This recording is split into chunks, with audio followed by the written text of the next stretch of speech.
当年徐小新在节目上不小心配合绿媒恶心韩国瑜，今年叶元之也不小心在绿媒上恶心到徐小新。我们请那个孩子的爸叶元之，3个人到底能不能够挤得下？还要挤名牌包？你看他们家每次都名牌包，我们家只有一瓶的。但我这几年观察台湾政治后发现，因果报应不是神学，是哲学。因果报应的根源其实就是人类群体的风气相传。1997年，马英九为了上位，表面上请辞以示负责，实际上是对连战落井下石。2014年，朱立伦为了要连任新北市长，在立场上跟民进党站在一起反核。2021年的4大公投，侯友宜也用各种方式闪躲朱立伦。君子不重则不威，温而立，威而不猛。如果当年徐小新没有配合黄捷跟视网膜这些垃圾，反而正面驳斥这种小丑举动，会不会因此树立一个典范，让后来上绿营政治节目的蓝营人士有范本呢？这样子一个接着一个的挺住，是不是就有机会让社会风气可以往好的那个方向发展呢？ Ladies and gentlemen, welcome the host. 历史哥好，各位观众朋友大家好。好，英大请说。在中国人的传统观念当中啊，因果报应是一个深入人心的概念。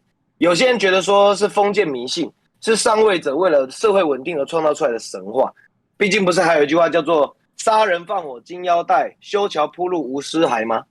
但我这几年观察台湾政治后发现因果报应真的不是神学，是哲学。因果报应的根源其实就是人类群体的风气相传啦。人是一个群体生活的动物，所以一个社会的风气就像个绵密的天罗地网，覆盖在任何一个人上面。如果有一个社会风气成型了，在这个社会中的所有人都平均分摊好处或坏处。而一个有社会风气建构影响力的 KOL， 如果他不警惕自身，成为社会风气变坏的帮凶，那么这个 KOL 自然很容易被反噬。我们就讲几个例子吧。曹操跟曹丕两代接力，表面尊着汉献帝，实际上曹操把所有权力囊括在手啊。等到曹丕接班，就把汉献帝给废了，自己当皇帝。结果曹魏政权才建立40年，司马家有样学样，把魏元帝给废了，换司马炎称帝。那我们再讲近代一点的，1997年，马英九为了上位，在连战内阁因为白小燕案民调低迷的时候，马英九没有站出来为连战扛炮火而是在媒体上说不知为谁而战，不知为何而战，表面上请辞以示负责，实际上是对连战落井下石。那马英九之后呢？国民党的后起之秀是朱立伦。2014年，假圣人林义雄用喝豆浆168断食反核，掀起一波反核民意的时候，朱立伦为了要连任新北市长，没有站在第一线为核四背书，反而在立场上跟民进党站在一起反核。像当年马英九对连战落井下石一样，朱立伦也在背后刺了马英九一刀。那年朱立伦在太阳花反蓝大潮下险胜游锡堃连任新北市长。那2019年韩国瑜想请朱立伦当竞选总干事，朱立伦不断推拖拉，用各种方式不跟韩国瑜见面，搞到最后一刻才勉强接下来啊。结果报应来得好快2021年的4大公投，侯友宜也用各种方式闪躲朱立伦，还在脸书上写什么岁月静好。侯友宜他就像是当年的马英九跟朱立伦一样啊，都对自己党内老大背刺一刀，换取自己的高声量，为之后的总统大选埋伏笔。那连战、马英九、朱立伦、侯友宜这4个人的共通点是什么？共通点是他们都是国民党重点栽培的未来接班人。但从马英九开始给自己老大落井下石后，这个报应就这样接二连三的在朱立伦、侯友宜身上不断的上演。以前民进党为了要打韩国瑜，刻意无视民意代表，不是打卡制是责任制那各位应该都知道，民意代表没有在打卡的啦，都是责任制啦。但是那个时候，民进党为了打韩国瑜高雄市长，所以就故意在上班时间处处刁难韩国瑜啊，几分钟也在那边计较。这个风气一被民进党搞起来以后，全台湾从此之后都极度重视民意代表到底有没有准时。最后呢，还不是烧到民进党身上了。2个月前，韩国瑜在质询台上，因为钟嘉宾跟陈亭妃改成书面质询，导致国民党的罗明才来不及到现场，被绿媒修理过有迟到 PTSD 症候群的韩国瑜根本就不敢等罗明才啊，所以他只好用唱名的方式跳过去嘛。可是当韩国瑜开始唱名的时候，下一个跟下一个民进党的立委势必也要唱名跳过。为什么？因为韩国瑜如果停下来，那就是对不起罗明才嘛。所以最后民进党也被嘲笑是迟到魔啊，洪申翰也被冠上巨婴的绰号啊。我刚刚举这么多的例子，大家应该也都有发现，天道轮回完全跟神学无关，是赤裸裸的哲学。那我要开始讲今天的重点。今天的重点其实是徐巧芯。首先，我要先声明啊，我对徐巧芯并不反感哦，相反的，我很佩服他。家里开早餐店，不靠美貌，不靠家世，24岁进入国民党之后，他就靠着不断打空战，只花了10年，才35岁就干掉费鸿泰，当上立法委员。大家应该还记得上周叶元之躺床的那个影片吧？可以。对，我们大家看字幕好了。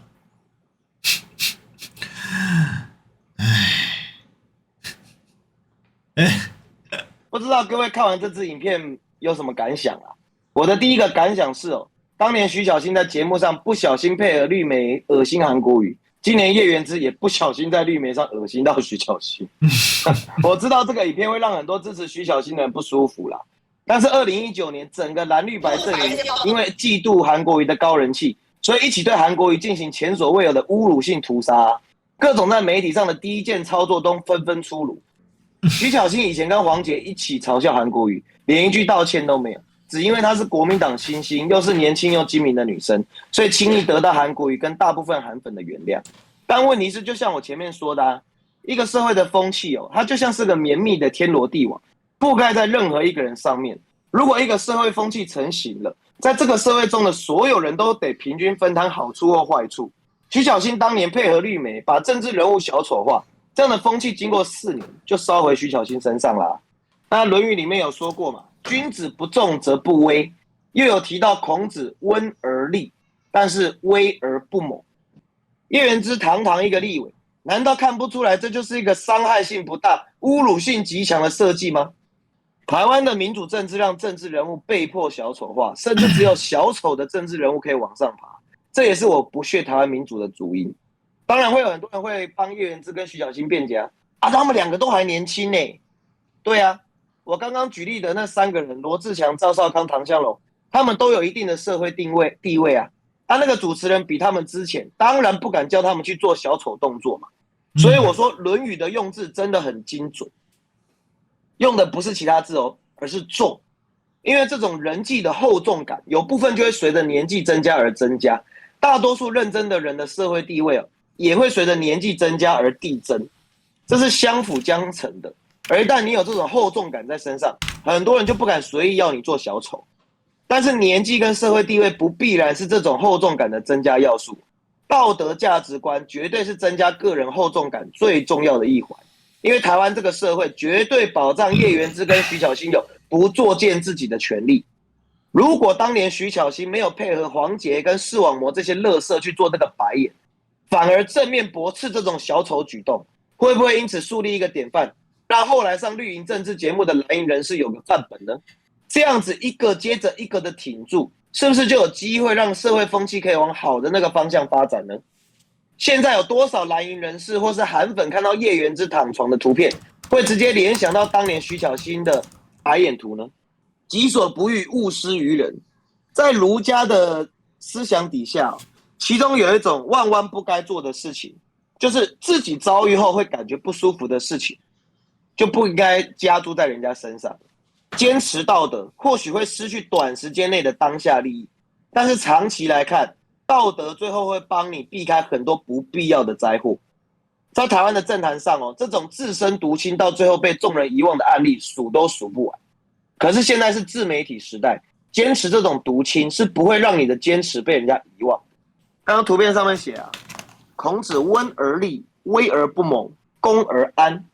意思就是说，一个温和的人不是唯唯诺诺或是和稀泥，磨是磨刀石，以物喻象来形容一种状态。那种状态简单来讲有点像是严格啦，但比起严格又不太一样，所以就用了立这个字。因为要达到温而立，是需要像是磨刀石那样不断的磨练自己。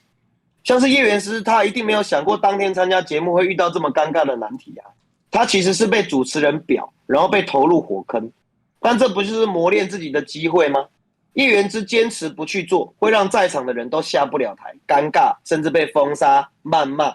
可是玉不琢不成器，刀不在磨刀石上反复磨，怎么会锋利呢？同理整个社会需要有非常多愿意磨练自身的 KOL， 才能够逐渐恢复整个社会的厚重感。整个社会的风气恢复沉稳跟厚实，国家才会闭绝风轻，不会让宵小之辈当道。这就是为什么我那么喜欢，而且愿意不断赞助历史哥你的原因啊。因为在年轻一辈的 YouTuber 里面，只有历史哥你愿意磨练自身，增加自己的厚重感。明明每一片都被黄标，依然坚持站在正道一方，跟民进党对着干。那以上就是我今天的分享谢谢历史哥，谢谢各位听众。其实你刚刚讲那一些，我深有所感，因为我真的就为了吵架掉了一个本来有机会做固定通告的机会啊，那个某一电视台这样子哦。对啊，我就跟吴峥吵架啊，因为我当下我真的对于我先说，我从来没跟高虹安采访过。可是当下为什么我觉得应该得帮高虹安说几句话，并不是因为他真的是清白的或者他对的，我不知道他到底清不清白，要法律判完才知道。可是对当下黄捷跟吴峥他们的攻击高虹安的手法，已经接近于就是完全胡说八道的程度。可是，在场有蓝营的有白营的议员，真的讲不出什么东西，只有被上框然后被嘲笑的样子而已。然后当下我有点火啦。我就说你怎么可以让这些胡说八道？今天不是因为那两个人是绿营的，吴峥跟黄捷是绿营的，而我生气，而是他们在胡说八道，我生气。可是我也不是说真正动气，而是有点义愤啊，义愤不动于心嘛。就说那个义愤是觉得说你该做点什么，所以我当下要启动之前呢，我像一个电流通过自己的脑袋一下，我说算了，脑门一拍这干谈没要死啦。真的，我心里就这样想啊，然后就开始跟吴峥干啊。那说实在，绿媒的通告费是不打折的啦，我可以跟你挑白跟你讲啊。对啊，损失惨重啊，我可以跟你挑白，我不知道那个节目到现在还在做哦。对啊，那你怎么办呢？对不对？你短期之内你是失去了这个通告费没错，但是长期来看，你获取的是你个人的名望。好，谢谢殷子言了。